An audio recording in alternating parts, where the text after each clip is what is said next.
नाव श्रद्धा प्रल्हाद जोशी. मी इयत्ता 7वीत शिकणारी विद्यार्थिनी आहे. माझ्या शाळेचे नाव जिल्हा परिषद उच्च प्राथमिक शाळा बोरगाव बुद्रुक आहे. आज मी तुम्हाला एक प्रयोग करून दाखवणार आहे. त्या प्रयोगाचे नाव आहे चिकण मातीचे गुणधर्म. तर काल आपण रेताड माती घेतली होती. तर त्यामध्ये माझ्या मैत्रिणीने पाणी टाकले होते. तर ते पाणी रेताड मातीमधून लगेच खाली आले होते.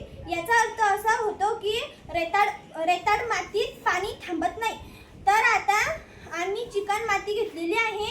तर माझी मैत्रीण प्राची तुम्हाला या चिकन मातीमध्ये पाणी टाकून दाखवल. ते पाणी लगेच खाली येते का नाही ते बघूया.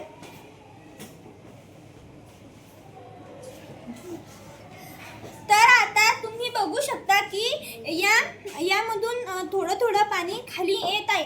आपण काल जी रेताड माती घेतली होती त्याच्यातून पाणी लगेच खाली आले होते, पण आता तसं न होता या चिकन मातीमधून पाणी थोडं थोडं खाली येत आहे. याचा अर्थ असा होतो की चिकन